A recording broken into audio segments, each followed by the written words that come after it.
You are listening to the Game Like Training Podcast, where we talk about golf practice, golf learning, golf psychology, the PGA Tour, the European Tour, college golf, and everything golf. On this show, we're going to dive into some of the trending topics that were going on over the weekend with regards to the British Masters. We've got Ian here to share some of his insight as well on some of the tweets that went out. So we wish we had been there. Obviously, we couldn't, but we're able to follow along with this beautiful thing called Twitter, Instagram, and Facebook. So, Ian, why don't you share a couple of the things that you saw from the weekend, and we can dive into it. Yeah, I think the first one I'd love to share as the set falls to pieces behind us. It's kind of, ignore it. Let's carry on. The first one would be, I saw it on Stuart Morgan's Twitter. Mm-hmm. He retweeted a little clip of Luke Donald at the British Masters talking about his practice, and I really hope that this tweet trends because it's something that we've talked a lot about, variability in practice. So to have a former world number one and winner of both money lists in the same year put this out, I think it was awesome. So I think we should roll the tweet, and hopefully Ramel can paste it on for everybody else to watch. Yeah. So let's go ahead and play it for us. When you're working on your short game, do you tip out a bag of balls in one place and hit loads of chips, or do you vary it up? How do you go about working on this area? A lot of times I'll just grab 5 balls and maybe play to one hole and then move around. Sometimes it'll even be just one shot, and then I'll actually try and cut it in. So it's literally variability in practice is hugely important. Trying to practice how you do it on the golf course. You never hit the same shot twice on the golf course, so why practice that? Well, why practice this shot I'm about to give you might say, Luke. We're going into the header. It's very relevant here. I'm going to give you a moderate lie because I don't want to be responsible for giving you a new injury. I'm just going to put it just nicely here, buried in the heather. The worse the lie, the tighter you want to grip it with that left hand. Let's go to this near flag then, Luke. Oh, he's played one. Oh, he's only played one. Stiffs it. Oh, he's only played one. Oh, makes up. So plenty more good stuff in that tweet as well, but I want to focus in specifically on that bit. At Game Like Training, we speak a lot about not just what golfers have to do in their golf swing, but how are they going to train that? How are they going to train in a way where their best game or their golf range swing, or however you want to put it, will turn up on the golf course? And, we boiled it down to spacing, variability, and challenge. And everything Luke Donald shows in that video on Sky Sports with Nick Doherty includes spacing, because he talks about hitting the shot and then putting it in, never hitting the same shot twice, which is actually very representative of golf. Mm-hmm. Variability, he placed it in the heather. And if you listen, he talked about, so he's going to grip it tighter with his left hand. Right. So he's adapting to the environmental demands in practice, which will help him retain and transfer his skill onto the golf course. And then obviously challenge, very challenging shots. He goes on later to talk about games where he keeps score and he has target scores. He's challenging himself to get to a certain level. So I think, the fact that we weren't at the event this week, we were there at the Alfred Dunhill last week, and we learned a lot.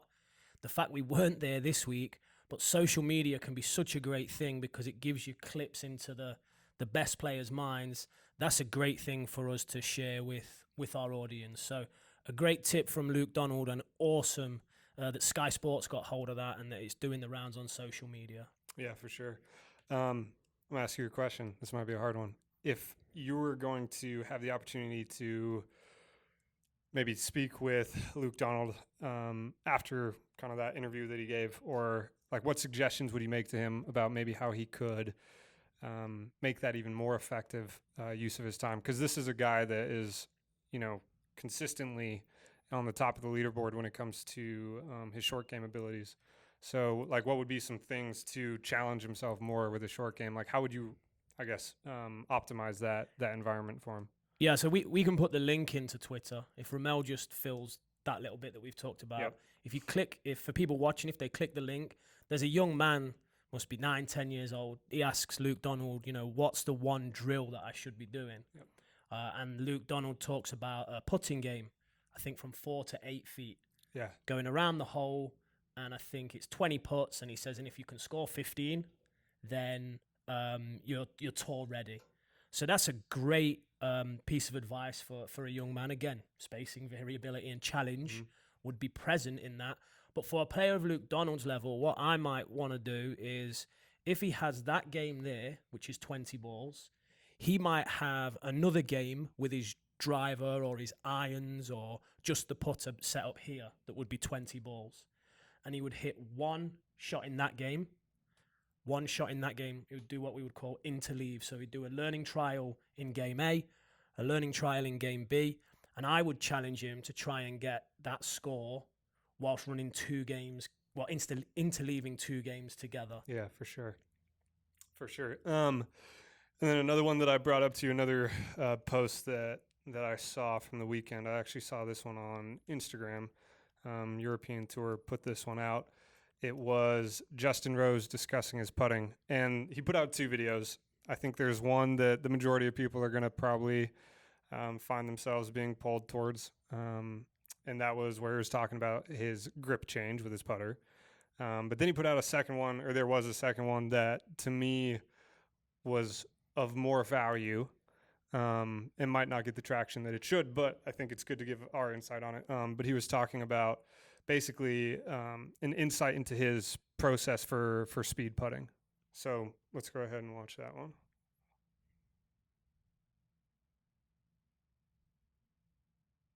Green, I'm thinking 1, 2. That's my metronome. There you go. And if I'm hitting it to the right, I'm thinking 1, 2. So I really, if you hold all of these, you're going to be impressed. Oh my goodness, Justin Rose. So it's a short clip, but basically, to me, the first thing that stood out was the fact that he's not thinking about the technique of his stroke. He's counting, so he's more focused on tempo. And the other thing I found interesting, and we'll have you go into this a little bit more, but the verbal protocol, talking out loud protocols, when he was actually saying that out loud, I mean, he made both putts. In the first one, it's hard to tell in the video, it looked probably about 30 feet. The second one looked like it was going about 60 to 70 some feet, but he made both of them. So to me, there was something to that maybe Justin Rose isn't even really aware of in that moment, why he, what could have contributed to him making both putts. Well, this is my thing, man. This is my jam. My area of passion, I would use the term expertise loosely, is obviously sports psychology, the mental game.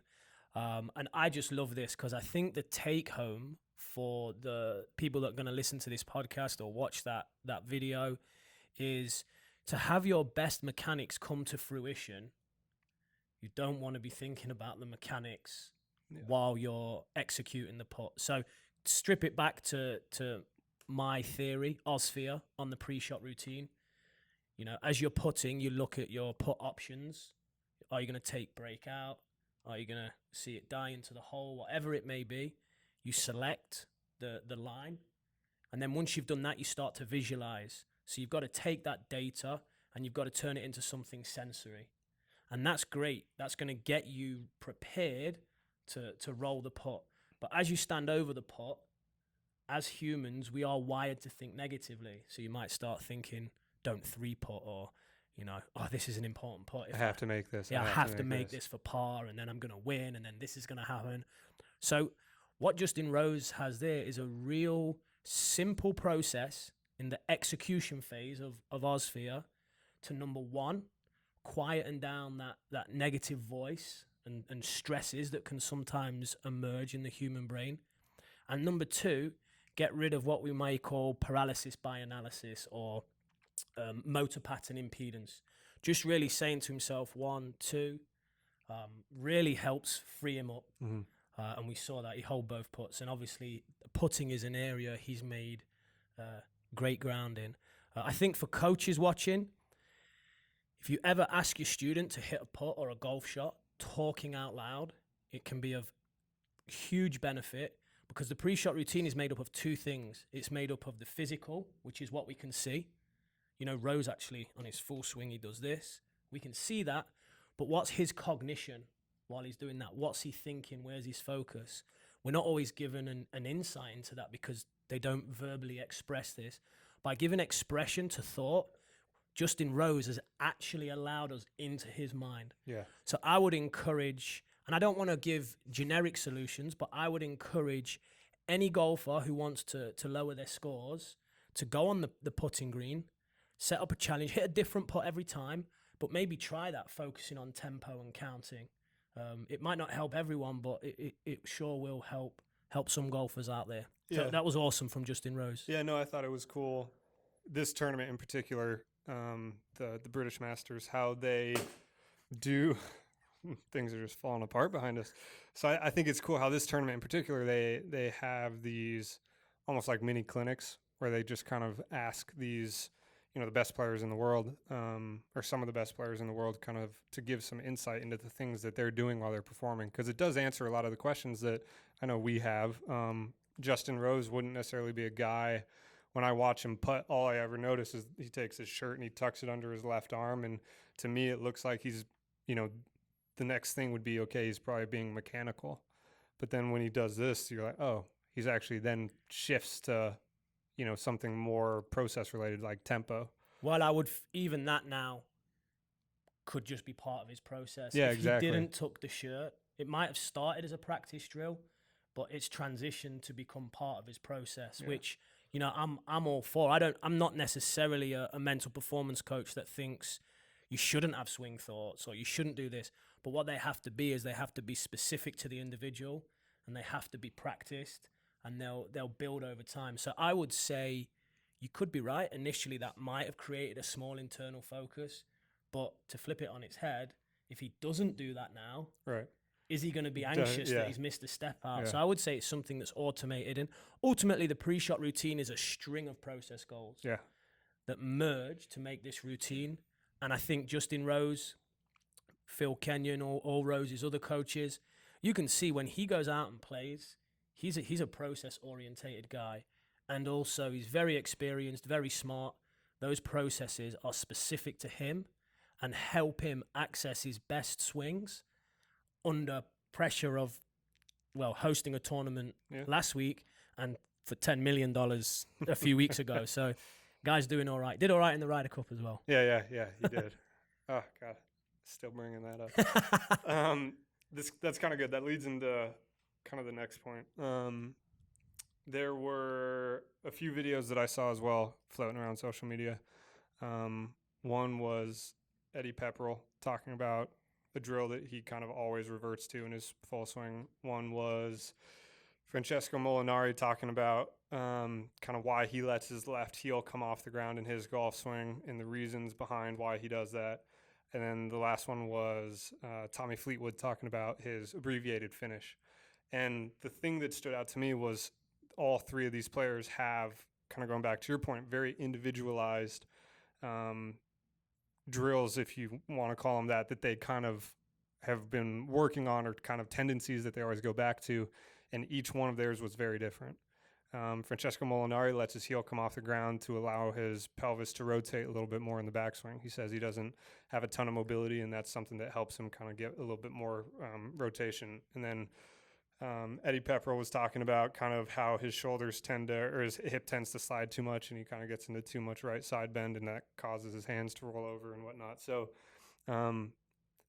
off the back end of that, there was also a tweet that went out from an instructor that basically said these are the 4 things everyone needs to do in their golf swing.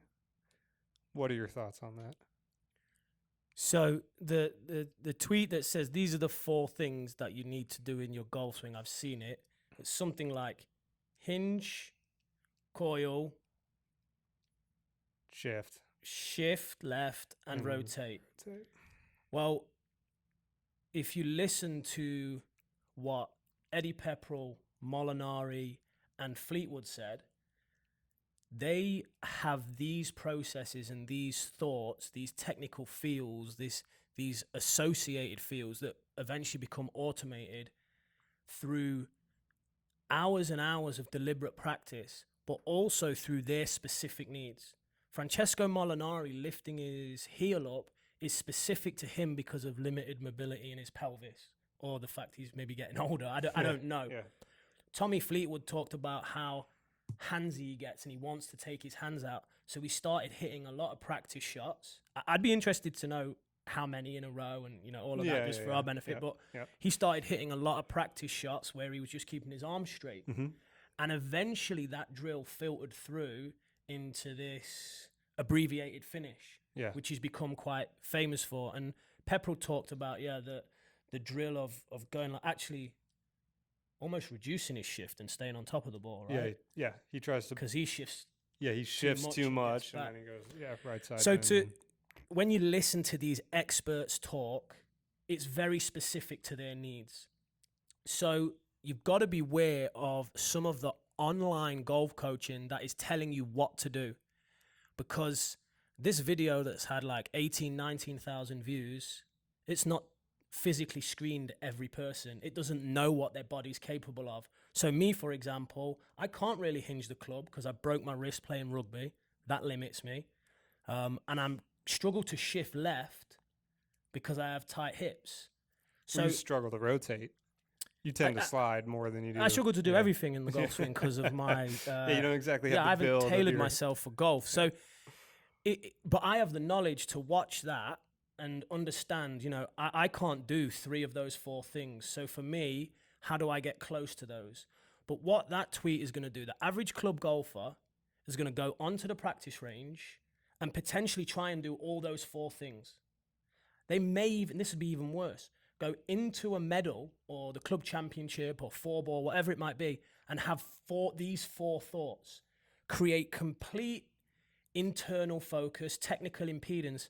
And you know what? The worst thing, reduce enjoyment of the game. So you've got to be really, really careful when you're on social media about, don't always think, okay, this is what I've got to do. Think, are you capable of doing that? And then, okay, this is a change that's right for me. Maybe consult your local PGA pro and say, this is what I've seen. What do you think? They might screen you, help you understand more what you have to do specific to your needs. But then you have to ask yourself, how? How am I going to make this change? Because you can't just step on the first tee and try and do those 4 things. And these videos that are really about getting numbers to watch and generic quick fixes aren't necessarily helping golfers relax, enjoy this great game, and play better golf. And to one of your points there, Eddie Pepperell at the end of his video discussed how, even though he has kind of this checklist of drills that he goes through, how he tries to manage it so he has a clear mind when he plays. He does say that in his video. He's like, these are my 4, basically he says, these are my 4 tendencies. He's like, so I kind of have this one drill that kind of helps me clean all this up. But then he tries to automate it to the point where he's not. Well, he has it in his pre-shot routine. In his pre-shot routine, he has it in his visualization phase of exactly. OSVEA. He has it in his practice swing.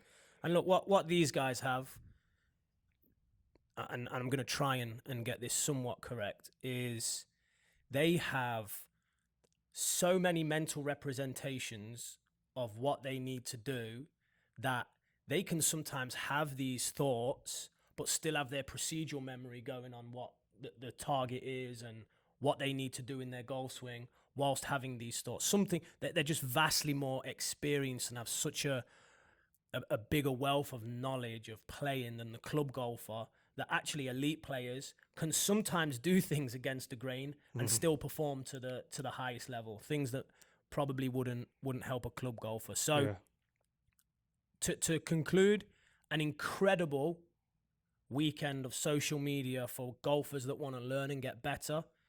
But it does come with a bit of a beware stamp. always think, is your body capable of doing this if you're looking at a swing tip? And then always think, how am I going to train that so it shows up when I need it most on the golf course? And that's a lot of things that are generally missed, but we can see that these elite players, they don't miss them. Yeah. They know exactly how they're transferring and what they're doing. It's no coincidence that they're up there playing the golf that they're playing. Yeah. Cool. Well, thanks for that, Ian.